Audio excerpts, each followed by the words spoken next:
Hello, everyone. Charles Watts here. Welcome to another edition of Inside Arsenal. It's a match day edition of Inside Arsenal. Of course, Arsenal taking on Lens later on this evening in France in their second group stage game of this season's Champions League. So lots to get stuck into today. We'll look at what Mikel Arteta has had to say eventually when talking to the press yesterday. Get into that story, which was all pretty dramatic. Pretty soon, we'll go through some team news, look at predicted 11. Couple of questions and comments for you guys as well to get involved with. So let's get started, shall we? And let's look ahead to tonight's game, the big one, Champions League night. Once again, Arsenal's first away game in this competition, of course, is 2017. They'll be looking to build on that really impressive win they had against PSV on match day one. They're playing a Lens side who are not in the best of form. It's safe to say they haven't started the season in the best of fashion after a fantastic season last season when they pushed PSG all the way in League One for the title. But they started poorly this year. They have picked up recently, got a really good 1-1 draw away in Sevilla in the first round, or the first group stage game, and they've won 2 in a row in France in the league as well. So they are beginning to find some form right now. And Arsenal will need to be aware of that when they go tonight and kick off in what is going to be one hell of a hostile atmosphere. The Lens fans are pretty mad. And this is their first Champions League game for about 20 years, and there's lots of excitement about it. So it's going to be quite an intense atmosphere, I would say, later on tonight. Mikel Arteta is well aware of that. He was talking about how they have got on. Now, I don't know if you saw this story, but Mikel Arteta and William Saliba were due to host a press conference in France yesterday about 6 p.m. Arsenal had their training session at London Colney. They were due to fly out around 4:15 to France from Luton Airport. Head straight over there, and Mikel and Saliba were going to go straight to the press conference at about 6 p.m. But it didn't quite work out like that. Arsenal were delayed by 5 hours, so the press conference was cancelled. Mikel did do something. Saliba did do something with the media who were over there as well, but by phone. So there was no actual press conference. They had a bit of a phone call because Arsenal was stuck at Luton Airport for 5 hours. They didn't take off until just gone 9 o'clock. They didn't get to Lens until about 10:30 at night. It's all because of really stormy conditions around Luton Airport, which basically grounded the plane. They weren't allowed to take off. They were supposed to take off about 4:30. They took off about 9:30. So a 5-hour delay. Obviously not ideal the night before a Champions League game. They got to France about 10:30, probably didn't get to the hotel, I imagine, till midnight maybe or something like that. So definitely disruptive ahead of such a big game. Hopefully it's not going to have too much of an impact. But Mikel was talking to the media, as I said, via phone. And it's what he had to say about Lens. He said, I was really impressed with what they did last year. It's incredible to finish in that position and the way they did it, the form they had at home. This season, they've been really unlucky with some results. I don't know how they don't have more points. So we expect a huge battle tomorrow. We are more than aware of it. They are a really good side and we have a huge test ahead of us. And I do think Arsenal got a huge test. It's like I've been really, really surprised looking in my comments on these videos and on Twitter or social media. People seem to think this is just an easy game for Arsenal, that they're just going to rock up and win. It's like, this is Champions League. This is an away game in the Champions League. This is not easy at all. And it's like, I've been talking about, I'll talk about Thomas Partey in a minute, but I was saying yesterday, do Arsenal risk playing Thomas Partey yesterday? And so many replies saying, look, it's Lens. It's, it's a free, we're going to win whatever happens. We can play you can change 11 players and we'll win this game. It's like, are you mad? It doesn't work like that. This is a Champions League game. Yes, they've had a bad start to the season, but this is the Champions League game away from home. It is not easy. You don't go and win every single Champions League away game. It just doesn't matter who you're playing, what league they're in. It's just a completely different thing. So this is not a pushover by any means. This is going to be a really difficult game under an unbelievably hostile atmosphere for Arsenal. And they're going to have to be really, really professional and get the job done. They can't just walk in, rock up to the pitch and think this is going to be an absolute breeze, because trust me, it will not be. It's going to be very, very difficult. You go to the Europa League games that Arsenal had away from home. They didn't win all of them. They didn't cruise through all of them. It's just hard going to Europe. Doesn't matter who you're playing. It's difficult. And so you just got to get the results, get 3 draws away from home, win your home games. That's fine. But anyone expecting this just to be an absolute breeze for Arsenal, I think you're going to be sorely mistaken a little bit later when the game gets underway. Okay, let's quickly talk about Thomas Partey, shall we? We saw yesterday he's back in training, which is really, really great news. I reported last week that he was hoping to be fit for Manchester City. That was his target. He's obviously even further ahead of schedule in that. He has travelled to France with the squad for this game. Mikel was talking to the media about him yesterday. He said he's been progressing really well in the last 2 weeks. He managed to train the last 2 or 3 days with the team. That's great news for us, obviously. He's progressing and has been really good in the past week. He's a big player, and we know what he brings to the team. So that's really good news. I'll just bring up a couple of comments that people have sent in response to yesterday's video when I was talking about Thomas Partey and his return to training. And I was saying, maybe the best thing to do, the sensible thing to do is leave him at London Colney this week while everyone flies to France. Just, really focus on that Manchester City game, making sure he's fully fit and ready to go. And as you can see, there's been very different opinions today. I picked out 2, but there was plenty more comments from you guys on this, but I picked out 2 just to show the sort of split opinion. Got one from Dave there who says, I'd absolutely take him. There's no fitness like match fitness, even if it's just half or 20 minutes. It'd be detrimental to throw him in the City game with a full sense of readiness like we did last season. And then Smithy underneath says, taking Partey to France is pointless. Leave him back at home. And yeah, as I said, plenty of you are in this. You got probably 50% saying take him, 50% saying leave him. I can understand both arguments. As I said yesterday, I was kind of looking at it thinking, yeah, maybe leave him for Manchester City. But then I can absolutely see the argument that Dave here brings up, and plenty others brought up as well. It's like, well, do you want to get some match minutes into him ahead of Manchester City, even if it is, bring him on for 20 minutes just to shake off the rustiness a little bit? There's nothing like match fitness. You can train all you want, but there's nothing like being out in a match. And I do agree with that. So, well, anyway, Mikel Arteta's taking him anyway. So my sort of argument of maybe it's better to leave him at home, that's gone out the window anyway, because he's gone to France. And the fact he's gone to France now, it wouldn't surprise me if he does get sort of 20 minutes or so just to shake off the rustiness and get some minutes ahead of that game against City at the weekend. And Bukayo Saka as well, he's travelled. Mikel saying yesterday to reporters he's fine, he's much better. Obviously, he took a big knock, but he's recovered well and he trained today. It's great if he's available, and we will make that call tomorrow. Now, we do know that Bukayo Saka, when he tends to be with the squad, and he has travelled, of course, he tends to play. He tends to start because it's Bukayo Saka, and Mikel Arteta starts him all the time. And again, lots of you in the comments from yesterday's video saying, do not play Saka, rest him. He needs to be rested.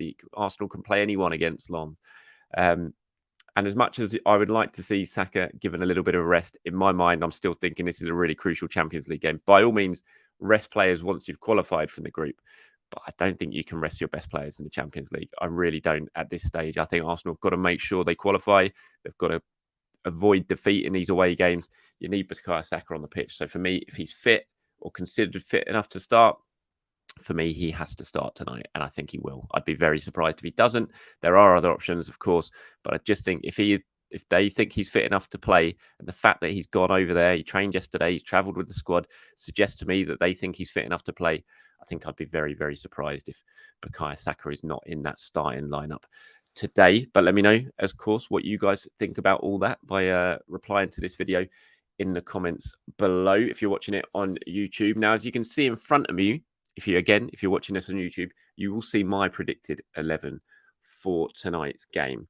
I think he's going to go really, really strong. And I've seen, as I said, lots of you saying rest everyone, change it around, play the team that played against Brentford. I just cannot see that at all. You look at the team he played against PSV in the first game, it was really, really strong. I know Manchester City's coming up, but it's on Sunday. Tonight's Tuesday night. There's lots of time to recover. They're only in France. They're going to be back tonight. Then they've got 4 days at London Colney. I just don't think he's going to rotate. I think he's going to go really, really strong. And I think he should go really, really strong. As I said, it's going to be a difficult night tonight, and Arsenal need to be at their best to try and get something from this game. So, yeah, I think this is the 11 he's going to go for. So, Raya, I think, starts in goal. I can't see Ramsdale coming in for it. Raya started against PSV. I think that'll be the same. The one change I've made from the back 4 that played at the weekend, I think Tomiyasu might come in. I wouldn't, look, it wouldn't surprise me if Zinchenko plays, but I think Tomiyasu could well potentially get the nod at left back in this game, just to give Zinchenko a little bit of a rest ahead of Man City. We know the injury issues that he struggles with at times, and Tomiyasu's been playing very, very well recently when he's got an opportunity, and it wouldn't surprise me. So I'm going Tomiyasu at left back. So White, Saliba, Gabriel, and Tomiyasu. Then I'm just going Rice, Odegaard, Havertz. I was wondering maybe Vieira might come in for this one, but no, I think he's probably going to go Havertz. He started Havertz against PSV. I think he probably starts him again tonight. So Rice, Odegaard, Havertz. Then I'm going Saka. Trossard potentially to come back in on the left-hand side. Obviously, he didn't start. He didn't get any minutes against Bournemouth at the weekend, even though he was on the bench and he was fit after that injury issue he's had. So I think he might come back in on the left, and I'm going Gabriel Jesus as the central striker rather than Eddie Nketiah. So Raya, White, Saliba, Gabriel, Tomiyasu, Rice, Odegaard, Havertz, Saka, Trossard, Jesus. That is my predicted 11. Again, that's not the 11 that I think necessarily Arsenal should play, or based on any information I have about team news or anything like that. It's just what I'm predicting Mikel Arteta might well do. Okay, there's a comment here from Scott. He says, I think we need to rotate tomorrow. A lot of lads need minutes in their legs, and some of the starting 11 are starting to feel it. You see it with Georgie's mistake in the Spuds game and Smith Rowe's miss on Saturday. They are playing more. It's easier for them to come into these games and find the rhythm. Say if Rice plays the full 90 tomorrow and is back, is at him again after the game. You don't want Georgie or Partey coming into the City game cold. I'd start Smith Rowe or Georgie and have Rice and Saka on the bench, and maybe Kivior or Fazzini as well. The rest of the team, I'd leave the same. Yeah, as I said, I mean, look, I think Arsenal should go strong today. I just can't see him not playing Declan Rice. I'd be really in a game that's going to be as difficult as this, and it is going to be difficult. As I said, this is not going to be a pushover. I think Declan Rice has been signed to help Arsenal try and win the Champions League. I don't see him being left out unless he's got an issue with this back that flared up after the Bournemouth game. Unless he's been struggling with it again. I think he'll play. I'd be really, really surprised if he doesn't play. Jorginho's played 90 minutes recently against Brentford. He played it very, very well. He's still been coming on recently. I don't think he's necessarily cold. I don't think that was his mistake.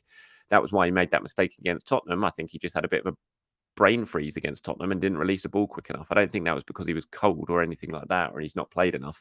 I just think it was a mistake that we've seen. And as well as, yes, Smith Rowe missed those chances, the keeper did save them. And I thought he was very bright when he came on as well. So I don't think necessarily, again, that he looked cold or anything like that. But yeah, maybe, Kivior could be an option. I've gone for Tomiyasu at left back. I think if he does make change, like I said, I think Zinchenko might well be one of them. But I can't see Declan Rice being a change for tonight.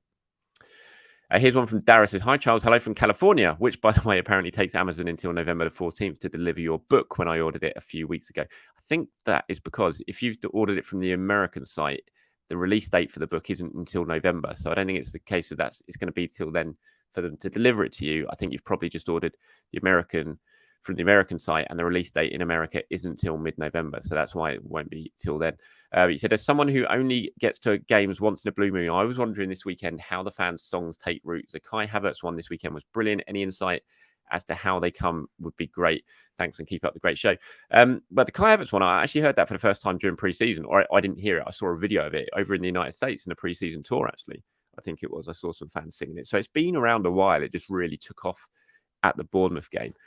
They always tend to, these sort of songs take off in away games.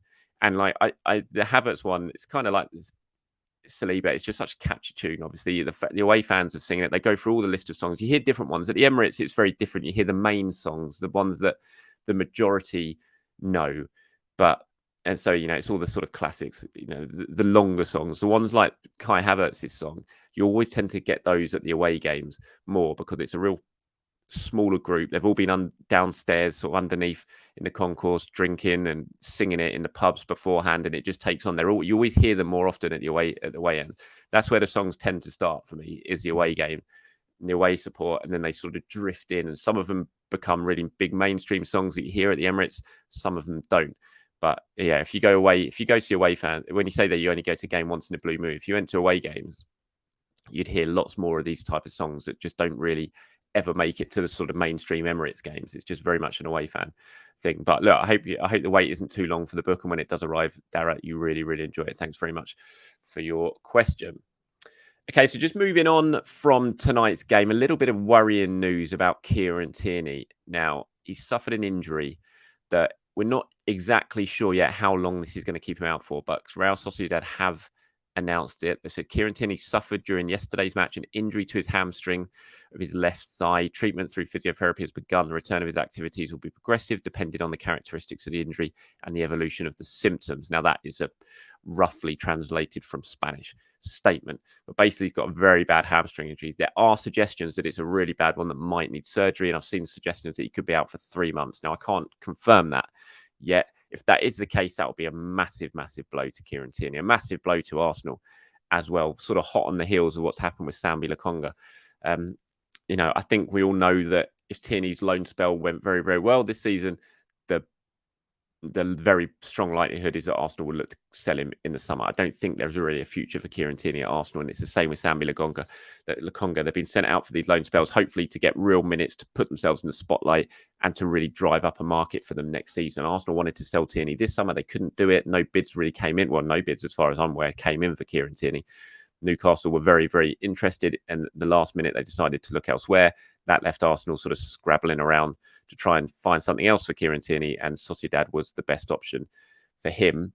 Ideally, Arsenal would have liked to sell, but Sociedad couldn't afford that. So they've gone off. He's gone off there with the hope that if he can have a really good season, for Tierney and for Arsenal, that potentially he could leave on a permanent basis next summer.